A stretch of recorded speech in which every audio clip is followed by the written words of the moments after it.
Hi friends, we are back in our spoken English class. അപ്പോൾ ഇന്നത്തെ നമ്മുടെ spoken English ക്ലാസ്സിൽ നമ്മൾ പഠിക്കുന്നത് ഫ്രേസൽ വെർബുകളെ കുറിച്ചാണ്. ഫ്രേസൽ വെർബുകൾ എന്ന് പറയുമ്പോഴേക്കും രണ്ട് വാക്കുകൾ കൂടി ചേർന്ന ഒരു വെർബാണ്. പക്ഷേ ആ വാക്കുകളുടെ എക്സാക്റ്റ് അർത്ഥമായിരിക്കില്ല ഈ കൂടിച്ചേരുന്ന പദത്തിന് കിട്ടുന്നത്. അപ്പൊ ആ രീതിയിൽ ഇന്ന് നമ്മൾ ഗെറ്റ് ഉപയോഗിച്ചിട്ടുള്ള പല പല ഫ്രേസൽ വെർബുകളാണ് ഇന്ന് പഠിക്കാൻ പോകുന്നത്. അപ്പൊ എല്ലാവരും പഠിക്കാൻ റെഡിയാകുക. ആദ്യമായിട്ട് നമ്മൾ പഠിക്കാൻ പോകുന്ന ആ ഫ്രേസൽ വെർബാണ് ഗെറ്റ് അക്രോസ്. ഗെറ്റ് അക്രോസ് എന്ന് പറയുന്ന ഫ്രേസൽ വെർബിന്റെ അർത്ഥം എന്ന് വെച്ചിട്ടുണ്ടെങ്കിൽ സ്പഷ്ടമാക്കുക എന്നുള്ളതാണ്. സ്പഷ്ടമാക്കുക അല്ലെങ്കിൽ കേൾക്കുന്നയാൾക്ക് മനസ്സിലാകുന്ന രീതിയിലാക്കുക എന്നാണ്.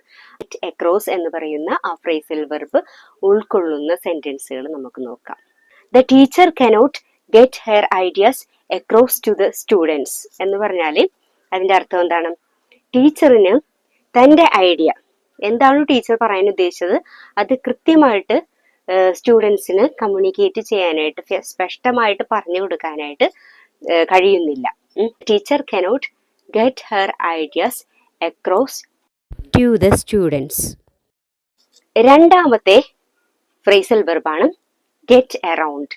ഗെറ്റ് അറൗണ്ട് എന്ന് പറഞ്ഞാൽ ചുറ്റിക്കറങ്ങുക അല്ലെങ്കിൽ ചുറ്റിത്തിരിയുക. ഒരു സ്ഥലത്ത് നിന്ന് വേറെ സ്ഥലത്തേക്ക് ഒക്കെ ചുറ്റിത്തിരിയുകയില്ലേ, അതാണ് ഉദ്ദേശിക്കുന്നത് ഗെറ്റ് അറൗണ്ട്. അപ്പൊ അതിന്റെ സെന്റൻസുകൾ നമുക്ക് നോക്കാം. I get around from place to place for a shelter. I get around from place to place for a shelter. ഒരു ഷെൽട്ടർ, പാർപ്പിടത്തിനു വേണ്ടി ഞാൻ ഒരു സ്ഥലത്ത് നിന്ന് മറ്റൊരു സ്ഥലത്തേക്ക് ചുറ്റിക്കറങ്ങി എന്നാണ് ഉദ്ദേശിക്കുന്നത്. She got around from town to town for a job. ഒരു ജോലിക്ക് വേണ്ടി അവൾ പല പട്ടണങ്ങളിലും ചുറ്റിത്തിരിഞ്ഞു. അടുത്ത ഒരു എക്സ്പ്രഷനാണ് ഗെറ്റ് എഹെഡ്. ഗെറ്റ് എഹെഡ് എന്ന് പറഞ്ഞാൽ മുന്നേറുക.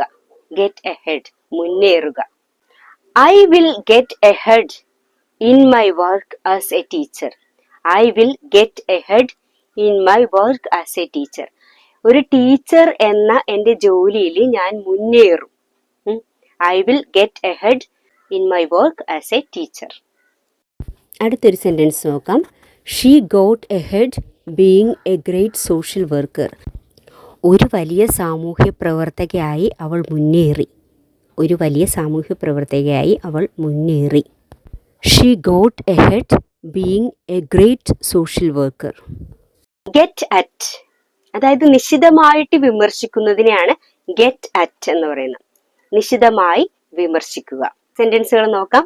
The manager always gets at me എന്ന് പറഞ്ഞാല് മാനേജർ എപ്പോഴും എന്നെ നിശിതമായി വിമർശിക്കുന്നു. The manager always gets at me. Manager എപ്പോഴും എന്നെ നിശിതമായി വിമർശിക്കുന്നു. They get at their students whenever possible. They get at their students whenever possible എന്ന് പറഞ്ഞാൽ അവർ അവരുടെ സ്റ്റുഡൻസിനെ കിട്ടുന്ന സമയത്തെല്ലാം നിശിതമായി വിമർശിച്ചിരുന്നു. ഓക്കെ, അവർ അവരുടെ സ്റ്റുഡൻസിനെ കിട്ടുന്ന സമയങ്ങളിലെല്ലാം നിശിതമായി വിമർശിച്ചിരുന്നു എന്നാണ് ഇതിന്റെ അർത്ഥം. അടുത്തൊരു ഫ്രേസൽ വെർബാണ് ഗെറ്റ് എവേ. ഗെറ്റ് എവേ എന്ന് പറഞ്ഞാൽ രക്ഷപ്പെടുക, ഒരു സ്ഥലത്ത് നിന്ന് രക്ഷപ്പെടുക അല്ലെങ്കിൽ ഒരാളിൽ നിന്ന് രക്ഷപ്പെടുക. Get away. അപ്പോ ഗെറ്റ് അവയുടെ സെന്റൻസുകൾ നമുക്ക് നോക്കാം. She usually gets away from the strangers. She usually gets away from the strangers എന്ന് പറഞ്ഞാൽ അപരിചിതരിൽ നിന്ന് അവള് എപ്പോഴും രക്ഷപ്പെടാനായിട്ട് ശ്രമിക്കുന്നു. She usually gets away from the strangers. അപരിചിതരിൽ നിന്ന് അവൾ എപ്പോഴും രക്ഷപ്പെടാൻ ശ്രമിക്കുന്നു. They get away from dangerous places. They get away from dangerous places എന്ന് പറഞ്ഞാൽ അപകടകരമായ സ്ഥലങ്ങളിൽ നിന്ന് അവർ രക്ഷപ്പെടാൻ ശ്രമിക്കുന്നു. അപകടകരമായ സ്ഥലങ്ങളിൽ നിന്ന് അവർ രക്ഷപ്പെടാൻ ശ്രമിക്കുന്നു. അടുത്ത ഒരു ഫ്രേസൽ വെർബാണ് get down to. Get down to എന്ന് പറഞ്ഞാല് കുറച്ചു സമയത്തെ ഒരു വിരാമത്തിന് ശേഷം പഴയ ജോലിയിലേക്ക് അല്ലെങ്കിൽ പഴയ ചെയ്തിരുന്ന കാര്യത്തിലേക്ക് വീണ്ടും പ്രവേശിക്കുന്നതിനെയാണ് നമ്മൾ ഗെറ്റ് ഡൗൺ ടു എന്ന് പറയുന്നത്. ഓക്കെ, അപ്പൊ ഒരു ചെറിയൊരു സ്റ്റോപ്പിന് ശേഷം പിന്നീട് തിരിച്ചു പ്രവേശിക്കുക, അതാണ്. അപ്പൊ നമുക്ക് സെന്റൻസുകൾ നോക്കാം. Let's get down to work. Let's get down to work എന്ന് പറഞ്ഞാൽ നമുക്ക് ജോലിയിൽ പ്രവേശിക്കാം. അപ്പൊ ഒരുമിച്ച് എവിടെയെങ്കിലും മാറി നിൽക്കുകയായിരുന്നു, ഒരുമിച്ച് തന്നെ ജോലിയിലേക്ക് പ്രവേശിക്കുന്നു. Let's get down to work. It's time to get down to discuss the matter. It's time to get down to discuss the matter. ഈ കാര്യത്തെക്കുറിച്ച് ചർച്ച ചെയ്യാനായിട്ടുള്ളതിലേക്ക് നമുക്ക് പ്രവേശിക്കാം. അതായത് നമുക്ക് ചർച്ചയിലേക്ക് പ്രവേശിക്കാം. അപ്പൊ ഇതിനെക്കുറിച്ച് ചർച്ച ചെയ്യണമെന്ന് നേരത്തെ ചിന്തിച്ചുകൊണ്ടിരിക്കുകയായിരുന്നു. ഇപ്പോ അതിനെക്കുറിച്ച് ചർച്ച ചെയ്യുക എന്ന് പറയുന്ന ആ കർത്തവ്യത്തിലേക്ക് നമുക്ക് പ്രവേശിക്കാം എന്നാണ് ഇവിടെ അർത്ഥമാക്കുന്നത്. അടുത്തൊരു ഫ്രേസ് ആണ് ഗെറ്റ് ഓൺ വിത്ത്. അതായത് ഇഴുകിച്ചേരുക, അല്ലെങ്കിൽ ഒരു സിറ്റുവേഷനെ മാനേജ് ചെയ്യുക. ഒരു സിറ്റുവേഷനെ മാനേജ് ചെയ്യുക, കൈകാര്യം ചെയ്യുക, അല്ലെങ്കിൽ ആ സിറ്റുവേഷനുമായിട്ട് ഇഴുകിച്ചേരുക. ഇതാണ് ഗെറ്റ് ഓൺ വിത്ത് എന്ന ഫ്രേസ് കൊണ്ട് അർത്ഥമാക്കുന്നത്. നമുക്കതിന്റെ സെന്റൻസുകൾ നോക്കാം. How do you get on with your loss? How do you get on with your loss? നിന്റെ നഷ്ടം എന്ന് പറയുന്ന ഈ ഒരു സാഹചര്യത്തോട് നീ എങ്ങനെ ഇഴുകിച്ചേരുന്നു, അല്ലെങ്കിൽ നീ ഈ സിറ്റുവേഷൻ എങ്ങനെ മാനേജ് ചെയ്യുന്നു? ഈ നഷ്ടത്തിനെ എങ്ങനെ മാനേജ് ചെയ്യുന്നു? How do you get on with your loss? അടുത്ത സെന്റൻസ് നോക്കാം. She got on with her loneliness. She got on with her loneliness. Loneliness എന്ന് പറഞ്ഞിട്ടുണ്ടെങ്കിൽ ഒരു ഏകാന്തത. She got on with her loneliness. She got on with her loneliness. അവൾ അവളുടെ ഏകാന്തതയുമായിട്ട് ഇഴുകിച്ചേരുന്നു. Get used to. Get used to എന്ന് വെച്ചിട്ടുണ്ടെങ്കിൽ എന്തെങ്കിലും ഒരു സാഹചര്യവുമായിട്ട് നാള് അതുമായിട്ട് ചേർന്ന് പഴകി അതൊരു ഹാബിറ്റ് ആയിട്ട് മാറുക എന്നുള്ളതല്ലേ, അതാണ് ഇവിടെ ഉദ്ദേശിക്കുന്നത്. Get used to. It took many years for me to get used to the climate. It took many years for me to get used to the climate. അതായത് ആ കാലാവസ്ഥയുമായിട്ട് ഇഴുകിച്ചേരുന്നതിന് എനിക്ക് ഒത്തിരി വർഷങ്ങൾ വേണ്ടി വന്നു. എനിക്ക് ആ കാലാവസ്ഥയുമായിട്ട് ഇഴുകിച്ചേരുന്നതിന് ഒത്തിരി വർഷങ്ങൾ വന്നു എന്നാണ് ഈ ഒരു സെന്റൻസിലൂടെ അർത്ഥമാക്കുന്നത്. She is getting used to the noisy situation now. She is getting used to the noisy situation now. ഈ ഒച്ച നിറഞ്ഞ ആ ഒരു സാഹചര്യം, ആ ഒച്ചപ്പാട് നിറഞ്ഞ സാഹചര്യവുമായിട്ട് അവള് ഇപ്പോൾ ഇഴുകിച്ചേർന്നുകൊണ്ടിരിക്കുകയാണ്. അതുമായിട്ട് ചേർന്ന് പോയിക്കൊണ്ടിരിക്കുകയാണ് എന്നാണ് ഇതിന്റെ അർത്ഥം. Get along. ഗെറ്റ് അലോങ് എന്ന് വെച്ചാൽ ഒപ്പമായിരിക്കുക എന്നാണ്. Get along. It is difficult to get along with her.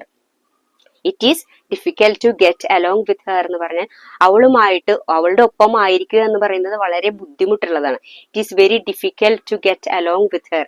അവളുടെ കൂടെ ആയിരിക്കുക എന്നത് വളരെ ബുദ്ധിമുട്ടുള്ളതാണ്. You can't get along with those people. You can't get along with those people. ആ ആളുകളുടെ കൂടെ ആയിരിക്കുന്നത് നിനക്ക് സാധ്യമല്ല.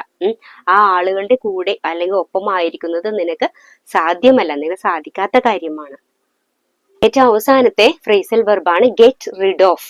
ഗെറ്റ് റിഡ് ഓഫ് എന്ന് പറഞ്ഞിട്ടുണ്ടെങ്കിൽ മുക്തി നേടുക, എന്തിൽ നിന്നെങ്കിലും മോചനം പ്രാപിക്കുക എന്നാണ് ഗെറ്റ് റിഡ് ഓഫ് എന്ന് പറയുന്ന ഇതിലൂടെ ഉദ്ദേശിക്കുന്നത്. അപ്പൊ നമുക്ക് സെന്റൻസുകൾ നോക്കാം. It is time to get rid of your old habits. It is time to get rid of your old habits എന്ന് പറഞ്ഞാല് നിങ്ങളുടെ പഴയ സ്വഭാവങ്ങളോട്, പഴയ ശീലങ്ങളോട് വിട പറയേണ്ട സമയമായി. നിങ്ങളുടെ പഴയ ശീലങ്ങളിൽ നിന്ന് മുക്തി പ്രാപിക്കേണ്ട സമയമായി. She will have to get rid of her excess weight. She will have to get rid of her excess weight. അതായത് അവളുടെ അമിത ഭാരത്തിൽ നിന്നും അവൾ മോചനം പ്രാപിക്കണം. അവളുടെ അമിത ഭാരത്തിൽ നിന്ന് അവൾ മോചനം പ്രാപിക്കേണ്ടതുണ്ട്. അതായത് ഫ്യൂച്ചറിലുള്ള ഒരു കാര്യമായിട്ടാണ് ഇത് പറയുന്നത്. അപ്പൊ ഇന്നത്തെ ക്ലാസ്സിൽ നമ്മൾ ഗെറ്റുമായിട്ട് ചേർന്നിട്ടുള്ള ഫ്രേസൽ വെർബുകളാണ് പഠിച്ചത്. അപ്പൊ 10 ഫ്രേസൽ വെർബുകൾ നമ്മൾ പഠിച്ചു. ഇതൊക്കെ നിങ്ങളുടെ സംസാരത്തിൽ കൂടുതലായിട്ട് ഉപയോഗിക്കുക, കൂടുതൽ എക്സസൈസുകൾ ചെയ്യുക, അങ്ങനെ നന്നായിട്ട് ഇംഗ്ലീഷ് സംസാരിക്കുക. അപ്പോൾ നമ്മുടെ ഇന്നത്തെ ക്ലാസ് ഇവിടെ വൈൻഡപ്പ് ചെയ്യാണ്. വീണ്ടും അടുത്തൊരു ടോപ്പിക്കുമായിട്ട് നമുക്ക് അടുത്ത ക്ലാസ്സിൽ കാണാം. അതുവരെ എല്ലാവർക്കും ബൈ.